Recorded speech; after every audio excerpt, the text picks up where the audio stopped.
मारा गया था, ऐसा कुछ? उसको बेसिकली गला घोट कर मारा गया था। तो जो हम लोग को अभी तक मिला है कि कोई एक बेल्ट यूज किया गया था और बेल्ट के थ्रू ही उसको स्ट्रैंगुलेट किया गया था। तो वो हम लोग ने बरामद किया है।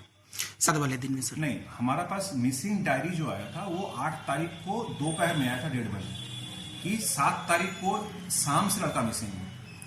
तब से ही हम लोगों ने केस स्टार्ट किया। चूंकि माइनर है, 18 साल से कम की उम्र है उसकी, तो हम लोग वैसे भी एक किडनैपिंग का केस स्टार्ट करते हैं। हम लोगों ने स्टार्ट किया और संग संग इन्वेस्टिगेशन हम लोगों ने स्टार्ट किया। और उसके बाद में आपका ड्रोन की सहायता भी ली गई और टेक्निकल इनपुट्स जो थे, फिजिकल इनपुट्स थे, सबको लेकर हम लोगों ने आपको आज सुबह में, मतलब आज की जो रात है, सोमवार और ये मंगलवार की जो रात है, चुनका फॉरेस्ट से बॉडी को रिकवर किया। सर अभी तक जो अनुमान मिला है उसी दिन हत्या होने की संभावना है। इन्वेस्टिगेशन कर रहे हैं, कब क्या हुई, ये घटना हुई थी कब नहीं हुई थी उसको मतलब छानबीन के बाद ही पता चलेगा। लेकिन जो प्राइमा फेसी हम लोग को मिला है, हत्या उसी दिन मोरलेस कर दी गई थी। तो ये सब कुछ मैंने आपको बताया। तो जो अक्यूज्ड है उसका एक को तो हम लोगों ने अरेस्ट कर लिया, देव कर्मकार, उसकी उम्र 15 साल है, और एक है काजल पासवान, उसकी उम्र 24 साल है। वो टोटो चलाता था। वो शुभजीत मोदक, उसकी उम्र 15 साल है नाम है, और राज उसका डाक नाम है। केस टोटली हम लोगों ने डिटेक्ट कर लिया है। इसमें जो अभी तक जो हम लोगों को सामने आया कि एक को तो अरेस्ट कर ही लिया हम लोगों ने, और एक की अरेस्ट अभी बाकी है। और भी जैसे इन्वेस्टिगेशन आगे बढ़ती जाएगी तो अगर और भी कुछ किसी का अगर इन्वॉल्वमेंट हो तो वो भी हम लोग खंगाल कर देखेंगे। किरदारी रह रहे सर? देखिए, हम लोगों ने इन्वेस्टिगेशन और ये बॉडी रिकवरी जो है बहुत द्रुत किया है। जैसे ही हम लोग पास मिसिंग डायरी आई, कंप्लेंट हमने स्टार्ट किया, इन्वेस्टिगेशन स्टार्ट किया। करने के बाद में हम लोग एक दिन के भीतर में ही बॉडी को हम लोग रिकवर कर लेते हैं। लेस देन 24 आवर्स के भीतर में बॉडी को रिकवर कर लिया जा रहा है। और रिकवर करने के बाद में एक जन को अरेस्ट भी कर लिया गया, और जो सेकंड जो अक्यूज्ड है उसका भी अरेस्ट कर लिया जाएगा उसको। देखिए, माटीगढ़ा थाने में एक मिसिंग डायरी लॉन्च हुई थी 8/2/2026 को। मिसिंग डायरी में ये था कि वो जो एक लड़का है जिसका नाम शुभजीत मोदक है, 15 साल का उम्र है उसका, वो 7 फरवरी को शाम से अपने घर से मिसिंग था। उसका घर बेसिकली सीमोनतला एरिया में पड़ता है, बालासंग जो नदी है उसके पास में, माटीगढ़ा थाना के अंडर में। वो शाम को 7 फरवरी से मिसिंग था। तो हम लोगों ने, चूंकि वो माइनर है, तो हम लोगों ने केस रजिस्टर किया किडनैपिंग सेक्शन के अंतर्गत।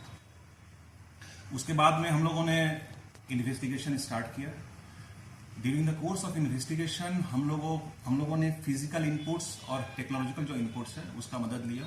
उसके बेसिस पे एक लड़का जिसका नाम है देव कर्मकार, उसकी उम्र भी 15 साल है और उसका दोस्त है बेसिकली वो, उसको हम लोगों ने डिटेन किया। उससे पूछताछ हम लोगों ने किया, और पूछताछ के बाद हमें मालूम चला कि देव कर्मकार और उसके साथ में एक काजल पासवान, वो भी सिमुलतला का ही है, दोनों ने उसको स्ट्रैंगुलेट किया, और स्ट्रैंगुलेट करके बॉडी को जो न्यू चुनका फॉरेस्ट है जो मेफेयर होटल के नज़दीक में है, वहाँ पर बॉडी को डिस्पोज कर दिया है। तो हम लोग देव कर्माकार के लीडिंग स्टेटमेंट पे बॉडी को रिकवर किया है। बॉडी को रिकवर करके हम लोगों ने north Bengal medical college and hospital में पोस्टमार्टम एग्जामिनेशन के लिए भेज दिया है। भावना लगा अभी तक जो हम लोग को मिला है, देव कर्माकार को हम लोगों ने अरेस्ट किया है जिसकी उम्र 15 साल है, और उसके साथ में जो काजल पासवान था उसको भी वो जो कि इसमें केस में इन्वॉल्व है, डायरेक्टली इन्वॉल्व है, तो उसकी भी तलाशी की जा रही है। तो फिलहाल अभी तक 2 लड़कों के ये अक्यूज्ड के नाम सामने आए हैं, और एक को अरेस्ट किया गया है और एक की तलाश की जा रही है। सर देखिए, प्राइमा फेसी अभी तक जो हम लोगों को मिला है कि ये तीनों जो हैं, जो मारा गया है जिसका नाम शुभजीत मोदक है, और जिसको हम लोगों ने अरेस्ट किया देव कर्मकार, और जो पलातक है जो काजल पासवान है, इन लोग का एक कोई फ्रेंड थी, कोई एक बांधवी थी, इसको लेकर ही कुछ कहा सुनी हुई थी, जिसके कारण इन लोगों में बहस हुई थी और शुभजीत मोदक ने इनको स्लैप भी किया था, थप्पड़ वगैरह मारा था। इसको लेकर जो अभी तक हम लोग को मिला है वो यही कारण लग रहा है कि कुछ रिवेंज का एंगल हो सकता है। सर ये सब जो है, ये सब इन्वेस्टिगेशन अभी हम लोग कर रहे हैं। क्या बेसिकली कारण था, क्या मोटिव था? मर्डर तो ऐसे नहीं होता, कोई मोटिव रहता है।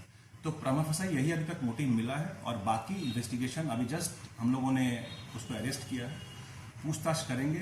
दूसरे को भी जो आसामी है उसको भी अरेस्ट करेंगे, गहन पूछताछ करेंगे। उसके बाद में क्लियर क्या रीज़न और था, तब सामने रीज़न वगैरह जब सामने आएगा तब आपको बता पाएंगे।